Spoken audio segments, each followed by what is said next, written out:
I was born 17 years ago.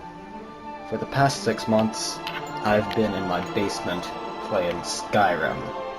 But for all those hours, I've never understood what the hell has been going on. I scoured the internet, searching for wikis, to find even the most obscure events in the Elder Scrolls. Behold, sunlight now enters my room. These are the early hours of the morning, and my few moments of free time. Fueled by obscene amounts of caffeine, I search for the events of the Elder Scrolls lore.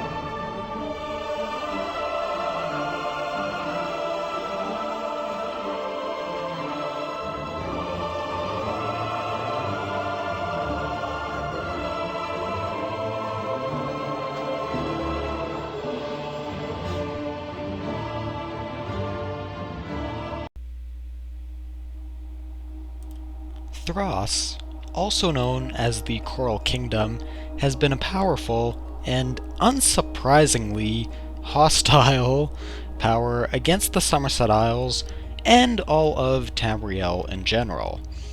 Well, we don't really have too much information about this place. We're like talking Eldmaris levels of obscurity. Also, unlike Eldmaris, all the facts we have about Thras actually seem to contradict each other, but we still have a few good clues and a bit more to go on at least. So, the first maps were made by cartographers who sailed to Thras, and I have no idea why you'd want to go over there, but they show a group of 16 islands in a semicircle, like a partially submerged coral atoll. Now, over the centuries, there have been other cartographers who've made maps, and they've been really varied. We do know a few general features of Thras, though. It has one large island called Agonio. Also, it's supposed to be, like, very bleak and marshy, kind of like a brackish lagoon, at least around the center of the island chain.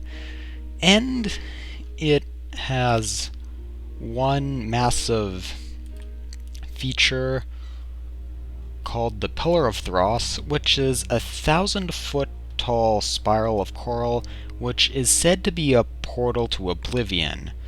Now, the inhabitants, and believe me, we will get to them in very clear detail later on, apparently make sacrifices there, and I'm assuming they're sacrificing their own kind. So yeah, that's kind of creepy. So Thras is never really described as a continent proper in its own right. Also, one of the reasons we suspect why the charts, such as the older ones and the newer ones, aren't very consistent is because it could have just been like high tide or human error, but the islands do seem to have not very much consistency, so that might suggest some type of like seismic or volcanic activity, or maybe even some creepy magic thing going on. So, the inhabitants, as I've mentioned previously, are the Sload. Now, these guys are really nasty, hulking slug-like creatures. They're actually, the name Sload literally just comes from slug and toad, so we get slog. Slowed, not slog anyways. They are known for being master necromancers and having a passion for terrorizing the Altmer. So yeah, in between Hyandane and these guys, the Somerset Isles really have it pretty rough, actually. So these guys can conjure up massive sea monsters along the coast, and they actually laid siege to Skywatch in the Somerset Isles. When exactly they did lay siege to it, we don't really have a date at all. I'm assuming it's sometime in the First Era, just because that's when most of our action with these guys takes place. But, yeah, we really don't have anything to go on, so I'm assuming they got repelled.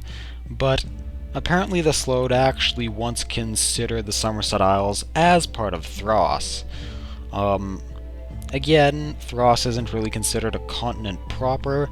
Some people consider it as part of Yokuda, or that it used to be part of Yokuda. Maybe its seismic issues indicate to why Yokuda disappeared, but that's a whole nother story. I actually have an episode you can check out on Yokuda. Okay, now that I've inserted my one shameless plug for this episode, moving on. It's also sometimes considered as maybe part of Tamriel as well, but we'll just call it an island, like, yeah, like, I guess kind of like the ones in between Tamriel and Akavir that don't really have any, definite relation to one continent. The Sload are highly intelligent and have the ability to perfectly recall almost anything they've ever seen or heard. They're extremely skilled at magic, and particularly in the disciplines of necromancy and teleportation. They're extremely cautious and kind of the opposite of fun. All their heroes spend years planning, considering, and consulting with wise Sload before taking the correct action and achieving their goal. In contrast, their villains act quickly and rashly, and they always fail. In the Sload language, there is no word for adventure. The closest thing to it means tragic disaster. They also have apparently no emotions, as the Tamrielic races, but are really skilled at acting if it helps them, achieve their ends. They will honor laws, loyalties, and friendships only as long as they calculate that it will be in their best interests to do so. They also have no qualms about blasphemy, theft, kidnapping, murder, genocide, or anything else that will help them reach their goals. They're not religious in any recognizable sense, but they will serve the Daedra if it will benefit themselves. So, yeah, we have a group of pretty nice people right here. As far as their physiological side goes, they begin out as larvae. As they become adolescents, they're kind of like octopi-like things that don't move on to land yet. Adults have apparently no limit or age size. And yeah, that's about it. It's unknown how Sload reproduce, but I'm a pretty huge Elder Scrolls lore nerd, but that's honestly something I just don't want to know. I'm really thankful Elder Scrolls fans aren't like Sonic fans. Okay, well, yeah, I'm not going to even go there. So, adult Sloads have 4 appendages and behave mainly as pseudopods, so they can kind of just mold their appendages into basically anything around whatever they're grasping. It takes some time, but it allows them to have a very good grip on practically anything, and gives them a very good climbing ability. Despite this, they don't really use tools, partly just because their anatomy doesn't really demand it, and their skills at magic are just that good. We don't know really anything about their history, since there have been no expeditions to the continent of Thras. Even the people that have gone there, I'm assuming the cartographers are either just got blown off course, and we have cases of Altmer, Ohio's, being kidnapped by Sload for I don't even know why, and somehow escaping back to tell the tales. We've only actually seen one Sload in any sort of detail. He's on Thras Makai, so the Elder Scrolls Adventures Redguard, which takes place 400 years before the events of Arena, and a couple thousand years before the events of Skyrim. So, yeah, again, really far in the past. He is Ngasta, who was a really powerful Sload necromancer. He created a spell called Soul Snare, which basically meant if anyone died on Thras Makai, he would get their soul to do nasty necromancer things. He also wrote a book called Ngasta Kavakis, which is written in the Sload necromancer language, or just Sload language. I don't know, yeah, there it is, so have fun trying to decipher that. He got killed by Cyrus, who was this Redguard guy. And yeah, that ends the last Sload we see personally. As far as their history goes, it has thankfully been pretty few and far between. Again, we have them besieging Skywatch in what I'm assuming is the First Era, but beyond a passing reference, we have absolutely no details about it. We do know that when Redguards first came to Tamriel in First Era 808, they had a tradition of burying their criminals on islands offshore, to prevent their evil spirits from disturbing the living. So that sounded like a good idea, but unfortunately the Sload took advantage of this and kind of used them as laboratories for their necromancy. So the Redguards did push back against this, but apparently there's still Sload living off the coast, like around Thras Makai and Abongora, well into the Third Era. The one huge thing we have from the Sload is the Thrassian plague. If the sources are to be believed, the Thrassian plague is the single most devastating event to ever happen to Tamriel. And in between the Daedra going nuts on a seemingly regular basis and Akavir invading every so often, that's really saying something. So, some sources have it killing off half of Tamriel's population, and a few suggest that it was just High Rock, and a few saying that it was Daggerfall, so Hammerfell and High Rock. But when you take a look at the response, and the fact that most of our sources say it was half of all of Tamriel, and the repercussions of the event, I'm going to go with that figure. What exactly the Thrassian plague was is kind of a mystery. In all likelihood, it was some type of disease, although some people have assumed it might just refer to an actual invasion by the Sload. I personally, however, consider that extremely unlikely, just because the Sload would probably be at an immense numerical disadvantage, and the fact that the Sload aren't exactly built for any sort of combat, definitely more on the magic side. Why exactly the plague was launched in the first place, no one really has any clue. I read some speculation that it was actually more of a business decision by the Sload, so they wanted to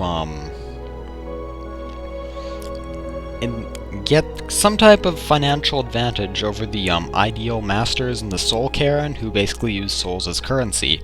By flooding them with a bunch of souls from Tamriel, they would be creating an inflation-like effect, so they could kind of get more bang for their buck. Yeah, I know it doesn't really... I guess it makes a bit of sense. Considering everything we know about their character, it doesn't seem that odd for them to commit mass genocide for a financial advantage.